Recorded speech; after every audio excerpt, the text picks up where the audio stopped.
आपको अखिलेश यादव का एक ट्वीट दिखा दें जो आज सुबह उन्होंने किया है।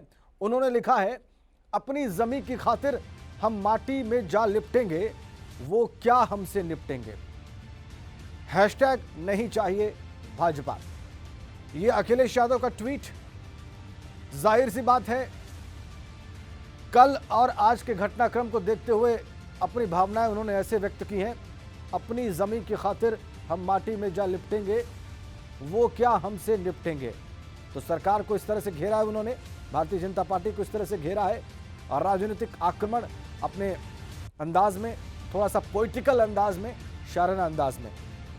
शक्ति सिंह के पास चलते हैं अब। शक्ति, आप बिल्कुल एग्जैक्टली इस वक्त ठीक ठीक कहां पर मौजूद हैं और क्या स्थितियां देख रहे हैं सुबह? देखिए, हम इस समय NH 9 पर इस समय मौजूद हैं और किसान हैं। किसान यहाँ पर उठना शुरू हो गए हैं और आना शुरू हो गए हैं। जो NH 9 पर किसान जिस दिन से डटे हुए हैं, एक किसान हमारे साथ है, इनसे बात कर लेते हैं। ये बताइए कि भारत बंद को लेकर आपकी क्या रणनीति है? देखिए, रणनीति ये है कि हमारी सभी जो व्यापार मंडल अध्यक्ष हैं, चाहे वो जिला स्तर का हो, चाहे वो स्टेट लेवल का हो, जैसे हम उत्तराखंड से हैं, तो हमारी बात परसों ही उनसे हो गई थी। तो हमने उनसे आग्रह किया था कि किसान कभी ऐसा बंद नहीं करवाता है, तो ये फर्स्ट टाइम है और शायद अब एक तस्वीरों में आपको एक तस्वीर और दिखाते हैं इसमें कि बॉम्ब स्क्वाड की यहाँ पर टीम भी पहुंची है। लगातार यहाँ पर भी चेकिंग भी की जा रही है। बॉम्ब स्क्वाड की टीम है कि यहाँ पर कोई असामाजिक तत्व नहीं आ जाए कि जिससे कि यहाँ पर कुछ नुकसान इन किसानों को पहुंचे या एक आवाम को पहुंचे। तो यहाँ पर लगातार सिक्योरिटी के भी फुल इंतजाम किए गए हैं। उधर पुलिस भी है और इधर किसान बैठे हुए हैं। तो बॉम्ब स्क्वाड की टीम का आने का मतलब भी यह है कि सुरक्षित किसान बैठे रहे। जहाँ बैठे हैं किसानों के बीच में कोई असामाजिक ऐसा तत्व ना आ जाए जो कि उन्हें नुकसान पहुंचा सके। फिर एक बार फिर बात करते हैं कि ये बताइए कि मतलब बॉम्ब स्क्वाड की टीम भी देखने को मिली है। क्या सरकार की तरफ से यहाँ पर कोई परेशानी का सामना आप लोग को करना पड़ा? नहीं, अभी तक तो कोई ऐसा नहीं, प्रशासन ने कोई ऐसा नहीं हमें परेशान करा, लेकिन ये उनकी ड्यूटी है, वो कर रहे हैं। अच्छा है, हम लोग की सुरक्षा के लिए अगर वो गलत चीज को यहाँ रख जाता है तो वो हमारे लिए तो नुकसानदायक है, इसलिए तो वो ठीक है। देखिए, इनका भी ये कहना है कि अगर सिक्योरिटी पर्पज से कुछ कहते कोई आता है या चेक करता तो ये हमारे लिए भी अच्छा है। तो किसानों का अगर बंदी की बात करें तो गाजियाबाद है। गाजियाबाद एक शहरी क्षेत्र है, यहाँ पर कम असर पड़ेगा क्योंकि जो ग्रामीण क्षेत्र है, ग्रामीण क्षेत्र में यहाँ जरूर असर देखने को मिलेगा। जैसे जैसे दिन ढलेगा, 11 बजे का वक्त है, 11 बजे के वक्त के बाद लगातार कई ऐसी जगह हैं, कई ऐसे हाईवे हैं जो कि जाम कर दिए जाएंगे या कुछ दुकानें हैं जो कि बंद भी करवाई जाएंगी। वहीं जो गाजियाबाद के DM और SSP हैं, इन सबके ऊपर भी एक बड़ा वो है कि ऊपर से कि कोई भी जबरन बंद ना करा पाए। लेकिन किसानों की ये मांग है व्यापारियों से कि वो किसानों का साथ दें और ठीक है, वो लगातार कह रहे हैं, उनके साथ किसान संगठन लगातार व्यापारियों से अपील कर रहे हैं, बल्कि किसान संगठन शक्ति सभी लोगों से अपील कर रहे हैं कि वो इस बंद में उनका साथ दें ताकि उनकी बात ज्यादा मजबूती से सरकार तक पहुंचे। अविनाश, आप कहां पे मौजूद हैं इस वक्त और आप क्या देख रहे हैं? देखिए राजेंद्र, इस वक्त मैं DND पर मौजूद हूँ और DND उन प्रमुख मार्गों में से है जो नोएडा को दिल्ली से जोड़ता है। क्योंकि चिल्ला बॉर्डर तो बंद कर दिया गया है, लेकिन DND अभी एक मार्ग बचा हुआ है जो नोएडा वासियों के लिए दिल्ली पहुंचने का रास्ता है। दिखाना चाहेंगे आपको तस्वीर यहाँ पे। अभी जो भी वाहन है वो पूरे तरीके से फर्राटे भर रहे हैं, किसी तरीके की कोई दिक्कत नहीं है।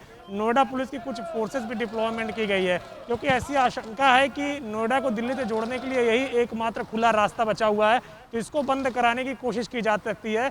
इसीलिए एहतियातन तौर पर नोएडा पुलिस ने यहाँ पे कुछ हल्की फोर्सेस तैनात करके रखी है। लेकिन अभी तक अगर बात करें तो यहाँ पे किसी प्रकार का कोई रुकावट नहीं देखा जा रहा है। जो वाहन है वो अपनी रफ्तार भर रहे हैं, अपने रफ्तार से दिल्ली की ओर जा रहे हैं। लेकिन फिर भी एहतियातन तौर पर यहाँ पे नोएडा पुलिस के कुछ जवान और कुछ जो है अधिकारी यहाँ पे तैनात किए गए हैं, जिससे कि कोई अगर आता है यहाँ पे इस रोड को बंद कराने की कोशिश करता है तो उनको रोक दिया जाए। क्योंकि जाहिर तौर से बात है कि आज किसान यूनियन ने भारत बंद बुलाया है और 11 बजे से 3 बजे तक का समय दिया है कि जब वो चक्का जाम करेंगे, यानी कि वाहनों को सड़क पर नहीं चलने देंगे। ऐसे में नोएडा प्रशासन ने भी धारा 144 लगा रखी है, जिससे कि अगर बात करें कोई भी व्यक्ति अगर इस तरीके की कृत्य करता है तो उसके खिलाफ सख्त कार्रवाई की जाएगी। कल खुद पुलिस कमिश्नर और DM ने भी इस तरीके के बयान दिए हैं कि कोई भी अगर नियमों का उल्लंघन करेगा तो उसके खिलाफ कार्रवाई की जाएगी। हाँ, अगर कोई अपने से स्वतः दुकान बंद करना चाहता है, अपने से स्वतः प्रदर्शन करना चाहता है शांतिपूर्ण तरीके से, तो उसको इजाजत है, लेकिन कोई भी भीड़ लेकर भी नहीं जा सकता क्योंकि 144 धारा लगी हुई है। 4 व्यक्ति से ज्यादा एक साथ नहीं चल सकते, लिहाजा यहाँ पे पूरी तरीके से सतर्कता बरती जा रही है। लेकिन फिलहाल अगर अभी DND में बात करें तो किसी प्रकार की कोई रुकावट नहीं देखी जा रही है। ठीक है अविनाश, ठीक है, आप तीनों हमारे साथ बने रहिए। किसानों का क्या कहना है इस भारत बंद पर, ये इस वक्त सुन लेना बहुत आवश्यक है, इसीलिए हम इस मोमेंट आपको किसानों की बात सुनाने जा रहे हैं। पूरी तरह पंजाब, हरियाणा, उत्तर प्रदेश, हमारे भाई मध्य प्रदेश वाले उधर मोर्चे पे हैं। मध्य प्रदेश के साथियों से भी बात हुई है और रात मेरी कर्नाटका वाले भाइयों से भी बात हुई। मुझे लग रहा है कि इसका असर पूरे भारत में आपको देखने को मिलेगा। पूरा भारत बंद होगा। ये बंद सुबह से लेकर शाम तक है। इसमें चक्का जाम जो है दोपहर 3 बजे तक रहेगा। लोग अपनी अपनी सहूलियत के जरिए 11 से 3, 10 से 3 या 3 बजे चक्का जाम खत्म हो जाएगा। बंद पूरे दिन के लिए है। दूध सब्जी वगैरह का भी हमने कॉल दिया है कि नहीं आएगा। अस्पताल के लिए एम्बुलेंस सर्विस, शादियों वाले या इस तरह का जो इमरजेंसी सर्विसेज है वो जारी रहेंगी। भारत बंद जो है ये पूरी तरह शांतिपूर्वक है। हमारा कॉल है, कोई जोर जबरदस्ती या कोई चीज करने की हमारे साथियों ने अपील की है कि नहीं होगी। तो राजनीतिक दलों को हमारा आह्वान है कि उन्होंने जो हमारा सपोर्ट किया, हम उनका धन्यवाद करते हैं इंडिया के, लेकिन उनको हमारा अपील ये है कि वो अपना झंडा बैनर किसान संगठनों की जो सपोर्ट करने के लिए आए हैं उसको घर में छोड़ के किसानों के स्पष्ट आके वो बंद में शामिल हो। धन्यवाद। अभी क्वेश्चन आंसर। किसानों की बात आपने सुन ली, किसान नेताओं की बात सुन ली। शांतिपूर्ण बंद का कॉल है उनका, वो बार बार कह रहे हैं। और मुख्यमंत्री योगी ने एक प्रेस कॉन्फ्रेंस की कल, इसमें उन्होंने विपक्ष के तमाम दलों पर किसानों की आड़ में राजनीति करने का आरोप लगाया। कांग्रेस पार्टी के नेताओं ने, राष्ट्रवादी कांग्रेस पार्टी के नेताओं ने, इन सभी ने एपीएमसी एक्ट में, राज्यों के एपीएमसी एक्ट में संशोधन करने और मॉडल एपीएमसी एक्ट लागू करने की वकालत की थी, जिसके तहत वन नेशन वन मंडी किस परिकल्पना को साकार किया जा सके। और आज वही दल भोले भाले किसानों के कंधों में बंदूक रख करके देश के अंदर अव्यवस्था और अराजकता फैलाने का प्रयास कर रहे हैं। एक प्रकार की अव्यवस्था पैदा करने का प्रयास कर रहे हैं। तो आज किसानों के भारत बंद को विपक्षी दलों ने भी समर्थन दिया है। अखिलेश यादव ने कहा है कि सपा भी सड़कों पर उतरकर किसानों के हक की आवाज बुलंद करेगी, लेकिन यूपी सरकार के प्रवक्ता और कैबिनेट मंत्री सिद्धार्थनाथ सिंह ने कहा है कि अखिलेश यादव किसानों के मुद्दे पर सिर्फ घड़ियाली आंसू बहा रहे हैं। कि जो समाजवादी पार्टी है और उनके जो मुखिया हैं वो घड़ियाली आंसू बहा रहे हैं किसानों के ऊपर और शुद्ध राजनीति कर रहे हैं। ये वो लोग हैं जब सत्ता से बाहर जाते हैं तो 36,000 करोड़ का किसानों के ऊपर कृषि ऋण होता है, उसका भुगतान हम लोग करते हैं। हमारे तमाम सहयोगी हमारे साथ बने हुए हैं जो जमीन के हालात भी आप तक पहुंचा रहे हैं, सीधी तस्वीरें दिखा रहे हैं। अनुभव, आपने बताया कि सुबह 11 बजे के आसपास कांग्रेस पार्टी ने एक पैदल मार्च प्लान किया है, लेकिन अभी हम एक किसान नेता की बात सुन रहे थे। उनका ये कहना था कि बहुत धन्यवाद राजनीतिक दलों का, विपक्ष के दलों का, उन्होंने हमें समर्थन दिया, लेकिन वो अपना झंडा बैनर लेके ना आए, वो खाली हमारे प्रदर्शन में, हमारे कार्यक्रमों में शामिल रहें, इस तरीके से हमें सपोर्ट करें ताकि ये आंदोलन या बंद राजनीतिक बंद ना दिखाई दे। लेकिन कांग्रेस पैदल मार्च करेगी, समाजवादी पार्टी प्रयागराज में अपना झंडा बैनर लेकर शुरू हो गई है, ट्रेन रोक दी है उसने। तो ये तो अलग अलग चीजें दिखाई दे रही है अनुभव जमीन पर। देखिए राजन, बिल्कुल जो बंद करा रहा है, जिस किसान संगठनों ने बंद का आह्वान किया, उन्होंने किसी भी राजनीतिक दल से नहीं कहा कि भैया आइए हमको समर्थन दीजिए और हमारे बंद में शामिल होइए। अब सियासी दलों को लग रहा है कि जब देश में किसानों का मुद्दा इतना बड़ा है तो केंद्र सरकार को घेरने के लिए सबसे अच्छा ये उनके लिए एक पॉइंट है। और यही वजह है कि बिना समर्थन मांगे तमाम राजनीतिक दलों ने किसान आंदोलन को और भारत बंद को अपना समर्थन दिया है। लेकिन बार बार किसान संगठन कह रहे हैं कि भाई साहब आप आइए मत, आप बस हमें बाहर से ही समर्थन दीजिए, झंडा बैनर लेकर मत आइए। लेकिन स्थिति क्या होगी, चाहे प्रयागराज की बात करिए, चाहे लखनऊ की हम बात करें, 11 साढ़े 11 बजे के बाद यहाँ तमाम कार्यकर्ता जुटेंगे, हाथों में झंडा होगा, बैनर होगा, क्योंकि सबको एक मौका लग रहा है कि उनके हाथ लगा है सरकार को घेरने का। ठीक कह रहे हैं कल आप, जिस अनुभव। तरीके से चाहे हम कहें कि रविशंकर प्रसाद ने, बिल्कुल आपने ठीक कहा, रविशंकर प्रसाद ने पहले घेरा, विपक्षी दलों को याद दिलाया कि आप लोग जब सत्ता में थे तो आप लोग क्या कर रहे थे। ये बातें हो रही हैं। उसके बाद मुख्यमंत्री योगी की प्रेस कॉन्फ्रेंस के मुख्य अंश अभी हमने दर्शकों को दिखाए। अविनाश तिवारी हमारे साथ हैं, वो पुलिस अधिकारी से बात कर रहे हैं। खासतौर से किसान संगठनों से हम लोग लगातार वार्ता भी कर रहे हैं कि अगर कोई दुकान खोलना चाहता है तो ज़बरदस्ती उसको बंद मत कराइएगा, इस तरह बहुत अपील कर दिया गया। और वो लोग भी काफ़ी हद तक सहमत है, वो लोग शांतिपूर्वक धरना में बैठने के लिए तो बोल रहे हैं, बट जो भी स्थिति उस समय बन जाती उसी आधार पर कार्रवाई करेंगे।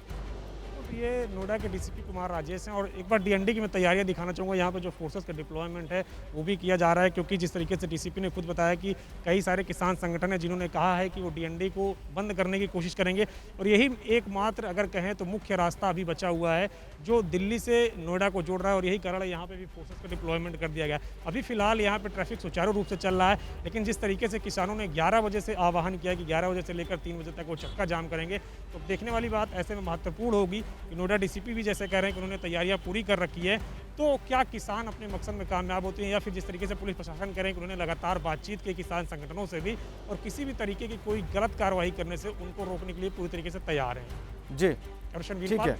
अविनाश बता रहे हैं हमें कि किसान संगठनों से नोएडा पुलिस की बात हुई है और वो नोएडा पुलिस के कॉन्फिडेंस में है। उन्होंने नोएडा पुलिस को आश्वस्त किया कि वो ज़बरदस्ती दुकानें बंद नहीं कराएंगे या कहीं पर किसी चीज़ को रोकने की, ठप करने की ज़बरदस्ती कोशिश नहीं करेंगे। ऐसा नोएडा के पुलिस अधिकारी डीसीपी का दावा है, ऐसी उनकी बातचीत हुई है किसान संगठनों से। क्या पूरे प्रदेश में ऐसा हुआ है, क्या ये संभव हो पाएगा, इस पर हमारी नज़र है। एक छोटे से ब्रेक के लिए हम रुक रहे हैं।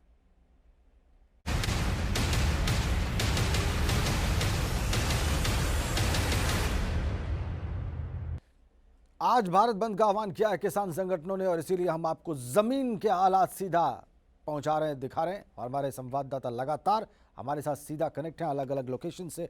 अनुभव शुक्ला देखिए लखनऊ से हमारे साथ सीधा कनेक्ट हैं, वो लखनऊ का हाल बता रहे हैं। शक्ति सिंह यूपी गेट से हमारे साथ सीधा जुड़े हुए हैं। शक्ति, अभी आप किसान से बात कर रहे थे और उनके तेवर देख के लग रहा था जिनसे आप बात कर रहे थे कि ऐसा कुछ हंगामा करने, अराजक होने का उनका इरादा है नहीं। कम से कम अपीयरेंस से तो ऐसा ही जाहिर हुआ, लेकिन चूंकि विपक्षी दल इसमें शामिल हैं, पॉलिटिकल पार्टीज इसको सपोर्ट कर रही हैं। प्रयागराज में हमने देख लिया कि क्या हो रहा है, समाजवादी पार्टी कैसे वहां पर अग्रेसिव दिखाई दे रही है, ट्रेन रोक दिया उन्होंने।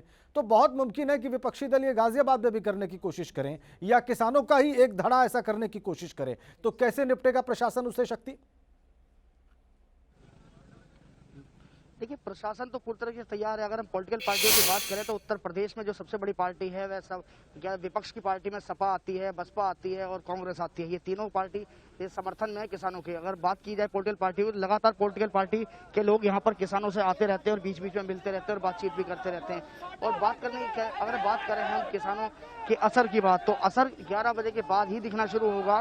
गाजियाबाद के तमाम ऐसी सड़कें, तमाम ऐसे मार्ग हैं जहां पर किसान जाम करने की कोशिश जरूर करेंगे। अगर पुलिस प्रशासन की बात करें तो पुलिस प्रशासन ने अपनी जो टीमें लगाई हुई हैं, ये NH9 है जो कि गाजियाबाद से दिल्ली को जोड़ता है। ये कई दिन से बंद है, लेकिन इसके साथ ही साथ जैसे जैसे दिन बढ़ेगा, जैसे जैसे 11 बजेंगे तो इस सड़क को भी बंद करने की कोशिश की जाएगी जो दिल्ली से यूपी को जोड़ती है। तो कहीं ना कहीं जो लाखों वाहन हैं यहाँ से रोज निकलते हैं तो इन पर असर जरूर पड़ेगा। पुलिस की बात करें तो यहाँ RAF की टीम है, उधर की तरफ पुलिस की टीम है। तो लगातार यहाँ जो पुलिस है, पुलिस भी बढ़ती जा रही है ताकि यहाँ पर एक दीवार बना दी जाए कि किसान इस रोड की तरफ से उस सड़क पर ना जा पाए। लेकिन किसानों का साफ तौर पर कहना है कि हम जो प्रदर्शन कर रहे हैं वह शांतिपूर्ण तरीके से कर रहे हैं। अगर हम कहीं बैठ रहे हैं तो सरकार तक अपनी बात पहुंचाना चाहते हैं और सरकार को जताना चाहते हैं, सरकार को बताना चाहते हैं कि हम ही हैं, हमने ही तुम्हें वहाँ बैठाया है और हम ही तुम्हें उतार देंगे। तो कहीं ना कहीं किसानों का भी जो आक्रोश है वह भी इसीलिए है ताकि सरकार तक उनकी बात पहुंच सके, सरकार तक उनकी मांगे पहुंच सके। हालांकि आज 8 दिसंबर है, 8 दिसंबर को किसान एडी चोटी की जान जरूर लगा देगा अपने कहते हैं बंद के अपने इस आह्वान के बंद को लिए। सफल बनाने कल के 9 लिए। दिसंबर कल 9 आप दिसंबर बिल्कुल की तारीख ठीक है, कहा तो आपने शक्ति, ये बात आपकी दुरुस्त है बिल्कुल, कि पूरी कोशिश करेंगे किसान संगठन की इस बंद का असर दिखाई दे, इस बंद का असर महसूस हो और सरकार तक संदेश जाए कि ज़्यादा से ज़्यादा लोग इस देश के उनकी इस बंद के, उनकी मांगों के समर्थन में हैं। ये प्रयास रहेगा, आज किसानों का पुरजोर प्रयास रहेगा और इसीलिए एबीपी गंगा आपको लगातार अपडेट देता रहेगा। जो कुछ भी ज़मीन पर घटेगा वो आपको दिखेगा सिर्फ एबीपी गंगा के जरिए। आप दोनों का बहुत धन्यवाद अनुभव और शक्ति। हम आपसे आगे भी अपडेट लेंगे, लेकिन फिलहाल इस बुलेटिन में फिलहाल इतना ही।